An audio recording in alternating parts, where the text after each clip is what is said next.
अर्नब गोस्वामी की जिस तरह की व्हाट्सएप चैट्स वायरल हो रही हैं वो बेहद शर्मनाक है, पूरे पत्रकारिता के प्रोफेशन के लिए बेहद शर्मनाक है। इस आदमी ने पूरे प्रोफेशन को ऐसा डिस्क्रेडिट कर दिया है कि अब आज के बाद मुझे नहीं लगता कि कोई भी आदमी किसी भी पत्रकार पर कभी विश्वास करना चाहेगा, किसी भी चैनल के संपादक पर कभी विश्वास करना चाहेगा। ये बिल्कुल सही मायनों में सुपारी संपादक बनकर सामने आया है। व्हाट्सएप चैट्स में एक एक करके मैं आपको बता दूं सबसे ज्यादा शर्मनाक बात क्या है। पुलवामा में हमारे जो 40 जवान शहीद हुए, ये उनकी शहादत पर भी अपनी टीआरपी का जश्न मना रहा था। ये सब बातें कैसे सामने आती? इस आदमी के अंदर, दिमाग के अंदर, दिल के अंदर क्या है, ये सब कुछ कैसे सामने आता? ये तो भला हो इस टीआरपी स्कैम का जिसकी वजह से ये आदमी कितना घिनौना है, ये सारी बातें सामने आ गई हैं। पूरा व्हाट्सएप चैट कम से कम 512 पेज का वायरल हो गया है, मुंबई पुलिस के पास है। और उसमें सबसे बड़ी घिनौनी इसकी बात मैं आपको बताती हूँ। आज मैं आपको इसकी कई घिनौनी बातें बताऊंगी जो व्हाट्सएप चैट से वायरल हो रही है। उसमें सबसे बड़ी घिनौनी बात यह है कि पुलवामा का अटैक, उस टेररिस्ट अटैक पर यह आदमी जश्न मना रहा था। यह आदमी अपनी टीआरपी में आगे होने का जश्न मना रहा था, खुशी मना रहा था। और एक टेररिस्ट अटैक को इस आदमी ने इवेंट बना दिया कि इसके अंदर भी देखिए आधा घंटा पहले हम लोग हैं, पूरे ग्राउंड प्रेजेंस, कोई और चैनल नहीं है। मतलब इस आदमी ने इवेंट बना के रख दिया एक आतंकी घटना को, एक टेररिस्ट अटैक को। सुनिए क्या बोलता है ये आदमी। जब पार्थो दास गुप्ता के साथ इसकी व्हाट्सएप चैट्स हो रही थी तो उसके अंदर सबसे पहली बड़ी घिनौनी बात जो कि अर्नब गोस्वामी करता है वो ये, this attack we have one like crazy. इस अटैक, इस टेररिस्ट अटैक में हम लोग की जीत बहुत जबरदस्त हुई है। देश की नहीं, अपनी टीआरपी की बात कर रहा है ये आदमी। 20 minute ahead on the biggest terrorist attack of the year in Kashmir. इस आदमी ने बिल्कुल उसको इवेंट की तरह बना दिया कि हम उसमें 20 मिनट पहले थे। इवेंट, टेररिस्ट अटैक, ये देखिए क्या ये बात कर रहा है आदमी। ये अपनी वहां पर प्रेजेंस 20 मिनट पहले से उसको कवर करने की प्रेजेंस को ये सेलिब्रेट कर रहा है। Only channel with the ground presence. इसको यही सूझ रहा है कि बाकी सारे चैनल जो देश की बात करके आपके सामने अपनी फर्जी राष्ट्रवाद दिखाता है, उस आदमी के अंदर का सच जान लीजिए। ये सब फर्जी राष्ट्रवादी हैं। ये जो मुंह पर बोलते हैं, इनके दिल में और इनके दिमाग में क्या है समझ लीजिए। इसी से शक हो जाता है। जो इतना ज्यादा मुंह से बोलने की कोशिश करता है इसका मतलब है ही बहुत इनसिक्योर और उसके मन में है ही कुछ और। क्योंकि जो चीज हम अपने दिल में लेकर घूमते हैं ना, उसको लगातार हमको ढिंढोरा नहीं पीटना पड़ता। अपने देश को, अपने राष्ट्रवाद को हम अपने दिल में लेकर घूमते हैं। और ये देखिए ये चैनल पर क्या दिखाता है और ये असली में ये आदमी क्या है, only channel with a ground presence. इसको सिर्फ ये सूझ रहा है कि मेरा चैनल, देश वेश नहीं, अपना चैनल, और खुद सबसे बड़ा ये आदमी अपने आप को सबसे बड़ा समझता है और अपने चैनल की प्रेजेंस इसके लिए टेररिस्ट अटैक के दौरान ज्यादा इंपॉर्टेंट है और कुछ इंपॉर्टेंट नहीं है। दूसरी बड़ी बात, 23 फरवरी 2019 को बालाकोट के बारे में इस आदमी को पहले से जानकारी कैसे थी? 2 दिन पहले यह आदमी पार्थो दास गुप्ता के साथ इतनी इंपॉर्टेंट इंफॉर्मेशन शेयर करता है, लीक करता है। जिस तरह से इसने पार्थो दास गुप्ता के साथ शेयर किया और न जाने इसने कितने लोगों के साथ शेयर किया होगा। और इस आदमी से, अर्नब गोस्वामी से, ये इंफॉर्मेशन सरकार की तरफ से किसने लीक की भाई?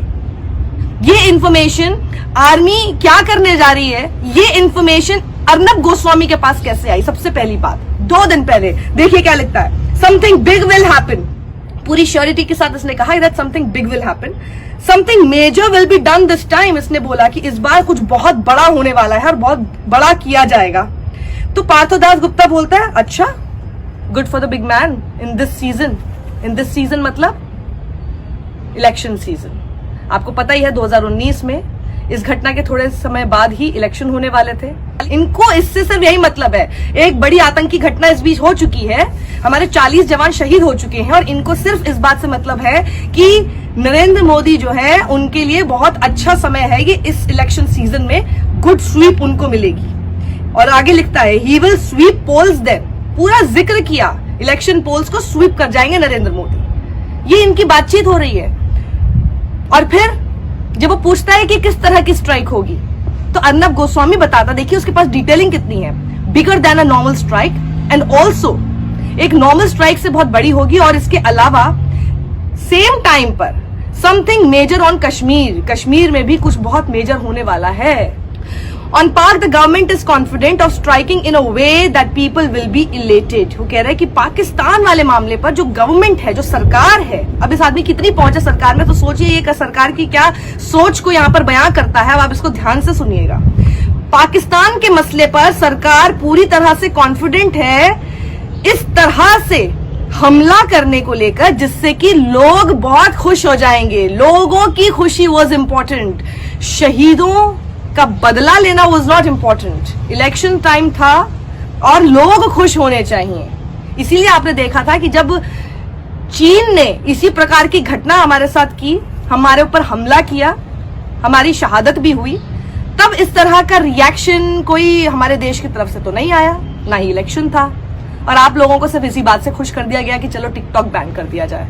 और ये आगे लिखता है Arnab Goswami, exact words use. तो एग्जैक्ट वर्ड जो सरकार की तरफ से जिसने भी इस आदमी को लीक की है जानकारी, उन्होंने जो वर्ड यूज किए हैं वो एग्जैक्ट वर्बेटम अर्नब गोस्वामी ने क्या बताया। On Pakistan the government is confident of striking in a way that people will be elated. ये एग्जैक्ट वर्ड्स है। शर्मनाक। तीसरी बात आपको बताती हूं, अरुण जेटली पर। अरुण जेटली कितने बीमार थे, हॉस्पिटलाइज थे, एम्स में भर्ती थे, और अरुण जेटली उन लोगों में से कहे जाते हैं जिन्होंने एक तरह से इन सब लोगों को ज्यादा शेयर दे रखी थी। और सोचिए उनको उल्टा क्या बोलता है अर्नब गोस्वामी। अर्नब गोस्वामी क्योंकि वो हॉस्पिटल में है और उनकी वजह से बहुत सारी चीजें आगे खिंच रही है, तो वो कह रहे हैं कि Arun Jaitley stretching it. Arun Jaitley stretching it मतलब अब अरुण जेटली ना बहुत खींच रहे हैं। He should have passed away, this is what he means. इनकी वजह से, और पीएमओ को भी समझ में नहीं आ रहा कि क्या करना है। पीएम तो फ्रांस जाने वाले हैं। This is what Arnab Goswami feels for a person who is almost on death bed. आप यहाँ पर प्रार्थना करते हैं किसी की वो ठीक हो जाए। जब कोई आदमी डेथ बेड पे होता है तो आपकी प्रार्थना ये नहीं होती कि जल्दी निकल जाए, आपकी प्रार्थना ये होती है कि भगवान इनको ठीक कर दो। और ये आदमी उस अरुण जेटली के लिए क्या बोलता है, जब तक वो स्वस्थ थे। अब सोचिए कितना घिनौना और कितना घटिया, कितना सेल्फिश आदमी है ये, खुदगर्ज आदमी। जब तक वो आदमी ठीक थे तब तक वो तुम्हारे काम के थे ना। ये सारे लोग सिर्फ काम के लिए काम करते हैं, ये सारे लोग सिर्फ काम के लिए हैं। और जैसे वो आदमी बीमार हुआ, इस आदमी की सारी एम्पैथी, सारी सिंपैथी सब खत्म हो गई। सिर्फ इससे मतलब था कि हमारा काम नहीं रुकना चाहिए। This what this man is like. Remember Mirzapur का पंकज त्रिपाठी, कालीन भैया, सीएम के डेथ से उस आदमी का बहुत बड़ा नुकसान हो गया। This is what he said. बिल्कुल वैसी सोच है।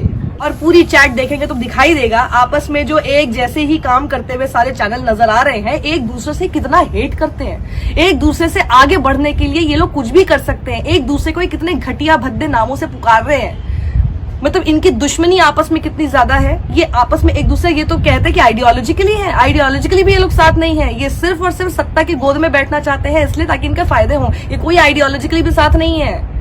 ये इसीलिए साथ है, इनको इसीलिए इसमें मजा आ रहा है क्योंकि सरकार ने इनको अपनी गोद में बिठाने का लाइसेंस दे दिया है।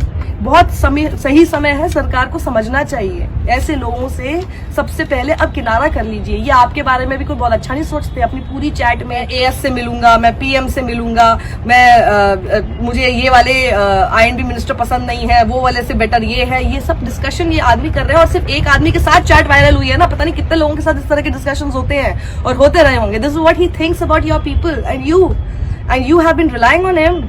It's high time that the government understands। भैया सरकार समझ जाइए आप भी, और ऐसे लोगों को पालना बंद कीजिए। पूरा डिस्क्रेडिट कर दिया है सिर्फ प्रोफेशन नहीं बल्कि आपकी सरकार को भी डिस्क्रेडिट कर दिया इस आदमी ने अभी आज। और यही चीज आने वाली थी, इसी चीज का डर भी था कि यह होगा। पता नहीं कैसे you did not see that coming. और अभी भी कल ही में खबर पड़ रही थी कि उसकी 29 जनवरी तक टीआरपी स्कैम में गिरफ्तारी नहीं होगी। इस बात को लेकर कपिल सिब्बल ने कोर्ट में बोला। लेकिन मुंबई पुलिस से ये पूरा केस छीनने के लिए हरीश साल्वे जो अर्नब गोस्वामी की तरफ से वकालत कराने के लिए खड़े किए गए हैं, वो ईडी का बीच में लेकर आ रहे हैं। अब आप ईडी को लाएंगे अर्नब गोस्वामी को बचाने के लिए? और ज्यादा क्यों छिछालेदार करा रहे हो? Let this man B. अपने पाप जो है उसका अपने आप इसको समाधान निकालने दीजिए। क्यों पड़ रहे हैं बीच में? अब ईडी को लेकर आएंगे। वैसे ही इतने डिस्क्रेडिटेड सारे इंस्टीट्यूशंस हो चुके हैं। ईडी को लाकर आप अर्नब गोस्वामी का केस थमाने की कोशिश करेंगे तो नहीं समझ में आएगा क्या जनता को अभी भी कि ईडी क्यों आ रही है? It's high time, spread this message more and more. High time है, इस मैसेज को ज्यादा से ज्यादा लोगों तक स्प्रेड कीजिए। ये आदमी अपने आप को नंबर 1 चैनल होने का और सबसे ज्यादा सब्सक्राइबर्स तक पहुंचने का दम रखता है ना। आप लोग आज दिखा दीजिए।